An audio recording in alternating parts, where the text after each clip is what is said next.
बांग्लादेश में आरक्षण को लेकर शुरू विद्रोह इतना उग्र हो गया कि देश की प्रधानमंत्री शेख हसीना को अपने पद से इस्तीफा देना पड़ गया और देश छोड़कर भागना पड़ा।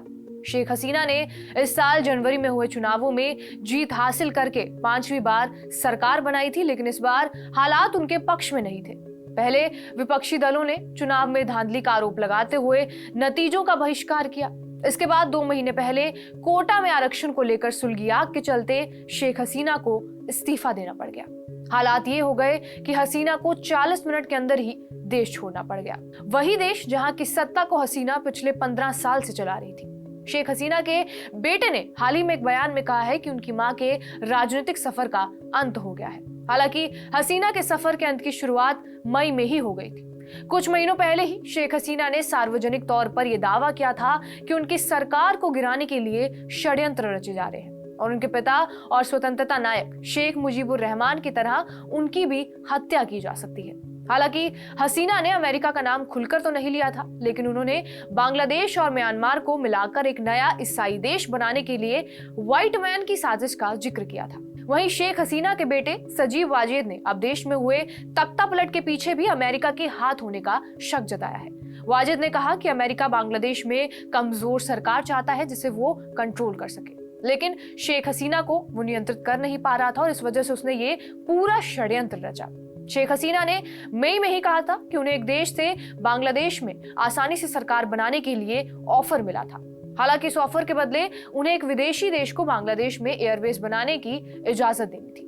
उन्होंने दावा किया कि यह प्रस्ताव उन्हें व्हाइट मैन की तरफ से आया था। हसीना ने कहा था कि अगर वो उस देश को एयरबेस बनाने की इजाजत नहीं देती हैं तो उनकी सरकार हमेशा संकट में रहेगी। हालांकि उन्होंने किसी भी दबाव के आगे ना झुकने की कसम खाई थी। शेख हसीना के बयान को अभी 1 महीने भी पूरे नहीं हुआ था कि शेख हसीना सत्ता से बेदखल ही हो गई। बांग्लादेश के लिए 5 अगस्त का दिन इतिहास बदलने वाला साबित हुआ।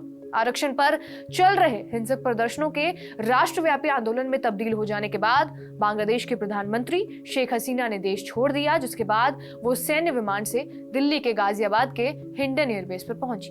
बांग्लादेश में स्वतंत्रता सेनानियों के वंशजों के लिए सरकारी नौकरियों में 30% आरक्षण दिया गया था और इसी के चलते ये पूरा आंदोलन हुआ। इसी आरक्षण के विरोध में छात्र पिछले 2 महीने से प्रदर्शन कर रहे थे। हालांकि रविवार को प्रदर्शन ने हिंसा का रूप ले लिया।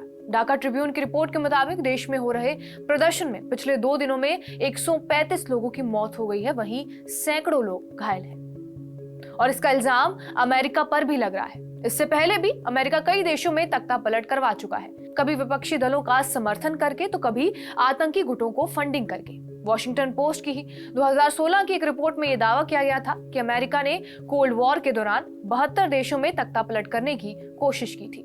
रिपोर्ट के मुताबिक 1953 में अमेरिका ने ईरान में चुने गए प्रधानमंत्री मोहम्मद मोसादिक को सत्ता से हटाया था।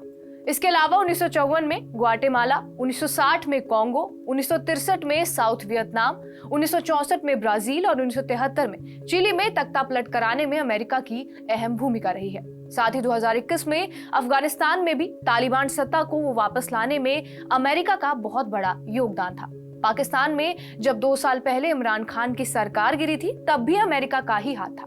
अगस्त 2023 के एक लीक डॉक्यूमेंट में इस बात का खुलासा हुआ था कि पाकिस्तानी राजदूत से अमेरिका ने इमरान खान को सत्ता से हटाने को कहा था। बहरहाल, आपका इस वीडियो पर क्या कुछ कहना है हमें कमेंट बॉक्स में जरूर बताएं। बाकी देश और दुनिया की तमाम बड़ी खबरों के लिए बने रहे हमारे साथ TV9 डिजिटल पर।